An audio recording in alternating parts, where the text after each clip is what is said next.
es prácticamente la base de nuestra fe.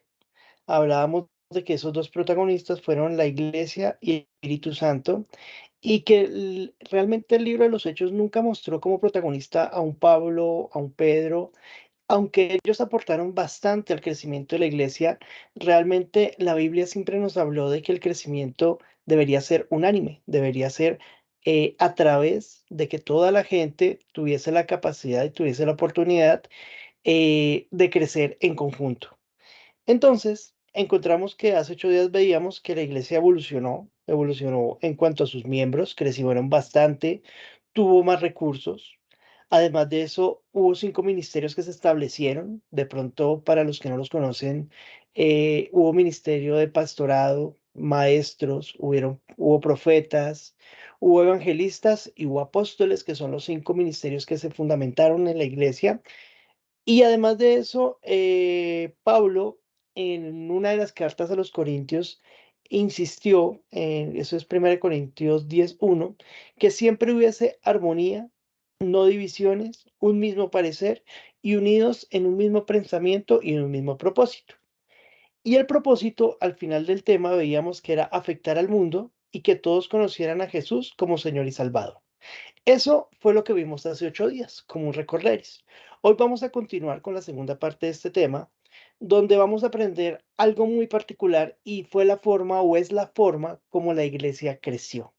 Entonces hubo una estrategia y hubo un gran estratega en el crecimiento de la iglesia como tal. Este hombre fue Pablo. Pablo, como de pronto los que me han escuchado predicar un poco, yo hago mucho énfasis en que el libro de Hechos tiene dos partes. Del capítulo 1 al 13 nos muestra una iglesia meramente judía. Del capítulo 14 en adelante, prácticamente la iglesia abre las puertas al mundo, lo cual rompe totalmente con la tradición judía, ya que era muy complicado que una persona de afuera llegase a pertenecer a la cultura. Tenía que cumplir ciertas normas, ciertas reglas. Estas normas y estas reglas a veces eran difíciles de llevar a cabo. Entonces las personas optaban por decir, no, no me convierto al judaísmo, pero aún así la iglesia abre sus puertas, y hay una estrategia muy particular que en el capítulo 14, 16, 18, 19, Paulo implementa. La vamos a ver, quiero que leamos Hechos 14:1, lo voy a leer, el cual dice de la siguiente manera. ¿Ya lo tienen todos o lo leo así y todos van escuchando? Como prefieran. Bueno, voy a leerlo así, ¿Quieres así leerlo? nomás. Y yo ya voy a compartir, lo busco aquí como hace 8 días. Listo. Entonces, Hechos 14:1 dice, lo mismo sucedió en Iconio. Pablo y Bernabé fueron a la sinagoga judía y predicaron con tanto poder que un gran número de judíos y griegos se hicieron creyentes.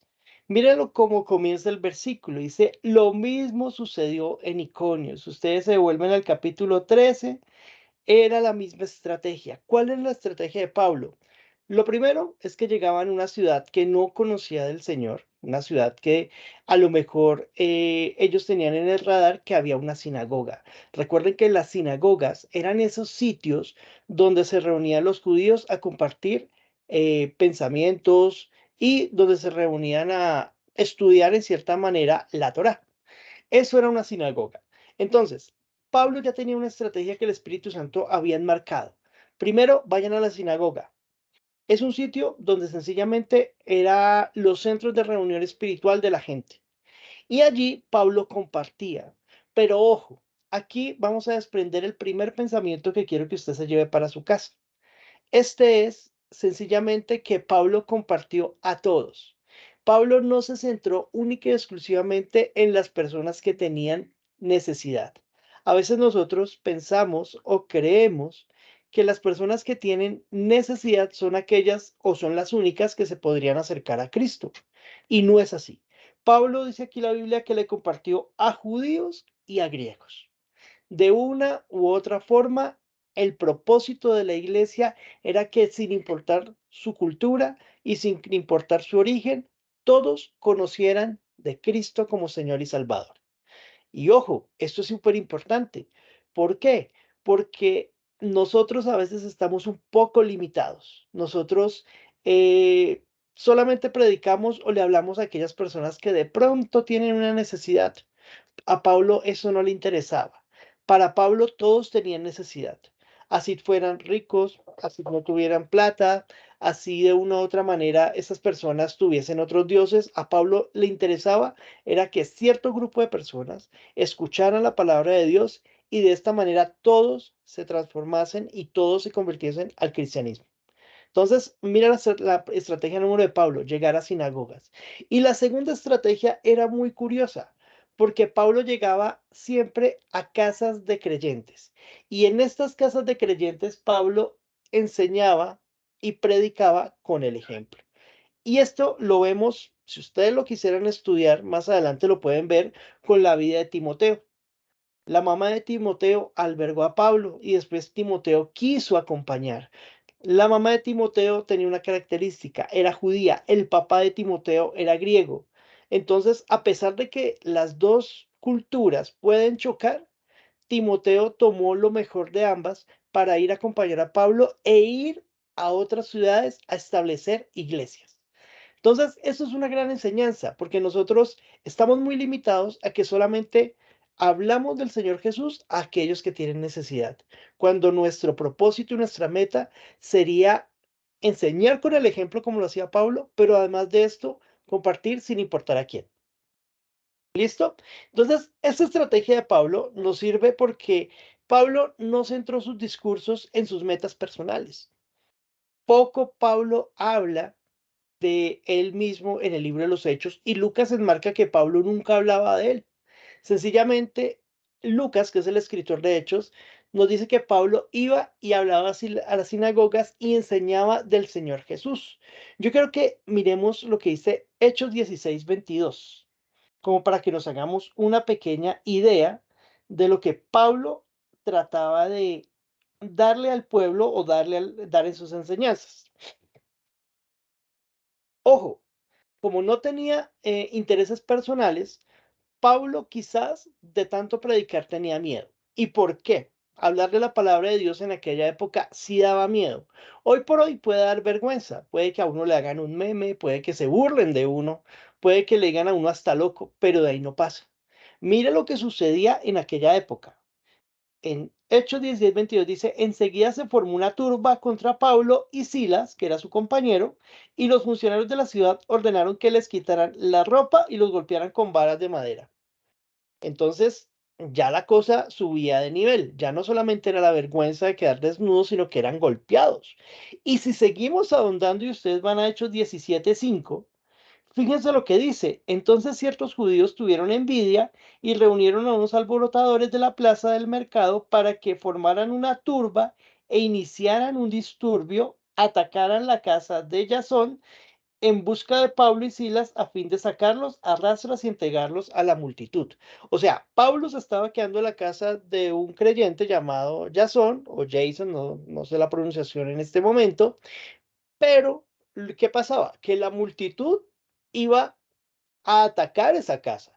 Es decir, que ya no solamente afectaba a Pablo y a Silas, que era su compañero, sino a aquellos creyentes que deseaban o anhelaban darle un lugar a Pablo para que éste siguiera enseñando acerca del Señor Jesús. Es decir, que cada día sube más el nivel de la enseñanza de Cristo en esa época.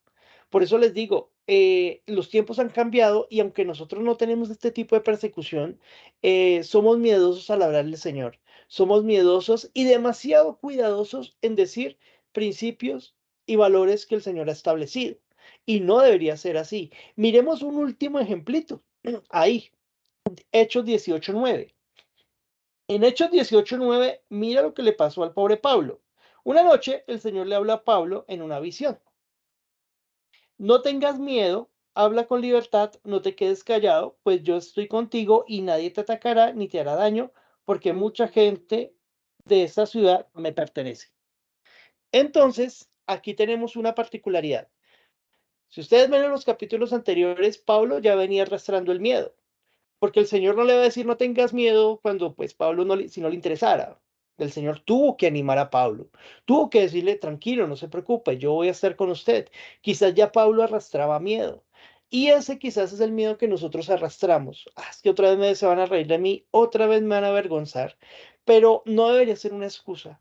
Todo lo contrario, debería ser una oportunidad para que usted diga, Señor, úsame, pero realmente como debe ser, con una intención clara de que el Espíritu Santo hable y abra corazones para que lleguen a Cristo Jesús. Les voy a dejar una tarea. Hechos 19:32, para que ustedes ahí lo puedan realmente estudiar y me cuentan. Si no era complicado, compartirle la palabra. Entonces, el primer punto, ya saben que Pablo llegaba a una sinagoga. Segundo, era totalmente cristocéntrico, llegaba a hablar del Señor y por eso se le armaban unos problemas tremendos. Y tercero, sumaba gente a la iglesia. Esto es súper importante. Nosotros no sumamos gente a la iglesia y tenemos que aprender a sumar gente a la iglesia. ¿Por qué? Porque no somos animales individuales, somos seres humanos que crecen y deberían crecer en la medida que la iglesia crece. Es decir, que tenemos que estar unánimes. Debe ser unánime. Debe ser que nosotros podamos transmitir, y no solamente transmitir, sino llegar a corazones para que estos vengan a aportar, así como en la iglesia inicial, como en la iglesia primitiva, que aportaron miembros, recursos, ministerios a nivel cultural, de una u otra manera. Aquí es donde la iglesia cobra importancia porque puede llegar a diferentes esferas para que el Señor sea conocido. Ahora, ustedes dicen, uy, ¿cómo así que sumaba gente? Vamos a mirar. Hechos 16:5, ¿qué dice? Dice Hechos 16:5, así que la iglesia se fortalecía en su fe y en el número de creyentes que crecía cada día. La otra versión dice, así que la iglesia era confirmadas, así que las iglesias eran confirmadas en fe y aumentaba el número cada día. Esto es súper importante, porque es que no hablan de una iglesia.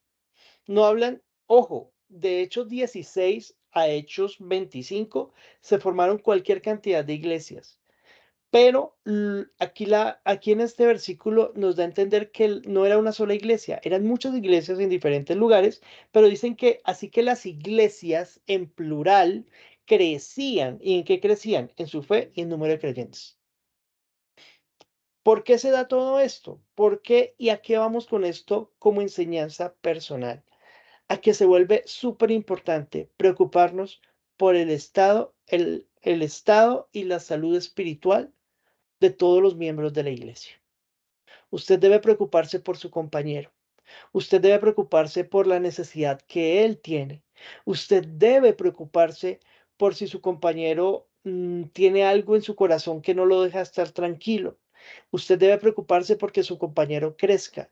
Si su compañero tiene hambre, deberíamos nosotros como iglesia extender la mano. Si le hace falta un trabajo, ayudar a ubicarlo. Es decir, que nosotros debemos crecer como comunidad lo suficientemente fuerte como para que todo el mundo diga lo que decía de Jesús, lo reconocemos porque se aman los unos a los otros. Y esto no se hace individualmente, esto no se hace en solitario, esto no es una carrera en la cual yo me voy a hacer más espiritual que el de al lado, porque de eso no vamos. Eso no funciona. Realmente lo único que funcionaría o lo único que funciona de acuerdo al modelo bíblico es que todos tenemos que crecer en comunidad. Y por ello, usted me dirá, ¿y yo cómo puedo lograrlo? ¿Qué puedo hacer ahí? Entonces, yo le voy a poner un reto de ahora en adelante. Y es que usted debe asumir su crecimiento espiritual. Usted sí o sí tiene que asumir y verificar que usted tenga una salud espiritual muy, pero muy sana, porque en la medida que usted crece, en la medida que usted está sano espiritualmente, es posible que usted aporte a la iglesia. Y vamos a poner un ejemplo, solamente uno. Tengo como cinco, pero solamente vamos a colocar uno y nos vamos a ir para Hechos 6 del 1 al 4. En Hechos 6 vamos a ver la historia de un hombre. Este hombre se llama Esteban. Era un hombre que no sobresalía entre los 12. Era un hombre que no sobresalía por ser el más docto, no ser un Pedro, no ser un Juan, no ser un Santiago, no ser uno de los 12 que estuvo ahí con Jesús durante 3 años, pero Esteban tenía algo, y es que estaba lleno del Espíritu Santo, y con eso fue suficiente para que el Señor empezara a obrar en él. Miren esto, dice Hechos 6 del 1 al 4. Al multiplicarse los creyentes, rápidamente hubo muestras de descontento, dice mi versión. Los creyentes que hablaban griego se quejaban que los que hablaban hebreo, diciendo que sus viudas eran discriminadas en la distribución diaria de los alimentos. Miren lo curioso, ya hay peleas desde el comienzo, ya hay un espíritu de división, no por la creencia, no por que de pronto algunos sean judíos, tengan una religión u otra, no. Sencillamente ya habían peleas por cuestiones de raza, porque unos eran griegos y los otros eran judíos, cosa que Pablo los rechaza más adelante. Pero miren la solución. De manera que todos 12 convocaron todos los creyentes a una reunión y dijeron, nosotros los apóstoles deberíamos ocupar nuestro tiempo en enseñar la palabra de Dios y no en dirigir la distribución del alimento. Por lo tanto, hermanos, escojan a 7 hombres que sean muy respetados, que estén llenos del espíritu y sabiduría. A ellos les daremos esa responsabilidad. Entonces, nosotros los apóstoles podremos dedicar nuestro tiempo a la oración y a enseñar la palabra. Y a todos les gustó la idea y eligieron a Esteban. Vamos a dejar el 5 hasta ahí nomás. ¿Por qué? ¿Por qué escogieron a Esteban? Lo vamos a ver. Esteban tenía varias características. Miren el versículo 5. Era un hombre lleno de fe y del Espíritu Santo. Eso dice el 5. Pero si usted salta al versículo 8, se da cuenta que Esteban era un hombre lleno de gracia y del poder de Dios y hacía señales y milagros asombrosos entre la gente. Mire que él nunca destacó por ser o por tener un título. Él sencillamente tenía todas esas características espirituales, pero lo importante para Esteban era servir. Era el que repartía la comida. Era lo que hoy por hoy llamaríamos un diácono. Esteban nunca utilizó eso que el Señor le había dado, esa gracia, ese poder y demás, para que para ni sus proyectos personales, ni para decir voy a subir a estar en la mesa de los 12, no para nada de eso. Esteban lo utilizó para servir. Una de las muestras de que estamos sanos espiritualmente es que nos gusta servir. No nos cargamos al servir, no nos molesta ayudar al otro, no nos molesta que la otra persona nos pida un favor. Ahí encontramos que tenemos algo de sanidad espiritual. Pero ¿cómo lo vamos a determinar? Eso es algo muy individual. Depende de usted saber si está orando, depende de usted si hace estudios bíblicos, depende de usted si está dispuesto a perderse un tiempito en la palabra de Dios y que sea el mismo Espíritu Santo que le enseñe. Depende de usted saber si ha cambiado. Uno se conoce a sí mismo y sabe si ha dejado de decir mentiras. Uno se conoce a sí mismo y sabe si ha dejado de pronto decir groserías. Uno se mira a sí mismo y sabe si ha dejado de mirar en el caso de los hombres mujeres, de mujeres hombres y viceversa, etcétera, etcétera. Depende usted si ya ha perdonado y ha dejado el odio. O solamente usted puede hacerse un examen y saber qué tanto ha crecido espiritualmente. Porque una vez usted esté sano espiritualmente, usted va a ser de aporte y de gran aporte para la iglesia. Y necesitamos que usted y yo y todos los miembros estemos muy, pero muy firmes espiritualmente y sobre todo sanos para que podamos aportar, para que podamos contribuir, para que podamos ayudar, para que podamos servir. Y esto nos lleva a una pequeña conclusión y es que volvemos al punto de inicio. Esto no se trata de metas personales. Esto no se trata de metas familiares. Esto no se trata de metas económicas ni metas políticas, no. Esto se trata de una sola meta.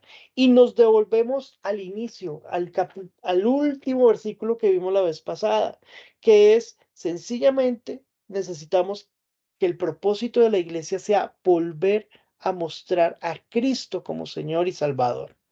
Las metas individuales, las metas, el Señor las puede ir cumpliendo, pero no son la prioridad de la iglesia. Lastimosamente, en los últimos 50 años, la iglesia ha sufrido una transformación donde es más importante la meta personal, el yoísmo, el yo, que realmente apuntar hacia donde tenemos que apuntar, que es hacia una iglesia sana, que lleve el nombre de Jesucristo en alto y que mucha gente pueda transformar su vida conociéndolo.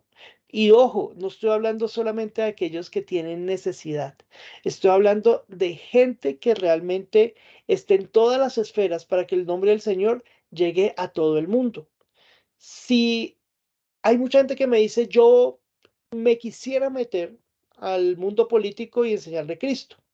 Hubo una discusión que tuve hace bastante tiempo y yo decía, pues sí, cuando uno llega allá puede tener las grandes esferas y enseñarles de Cristo, pero al estudiar el tema me daba cuenta de algo y es que una cosa es lo que piensa el Espíritu Santo y otra lo que piensa el ser humano.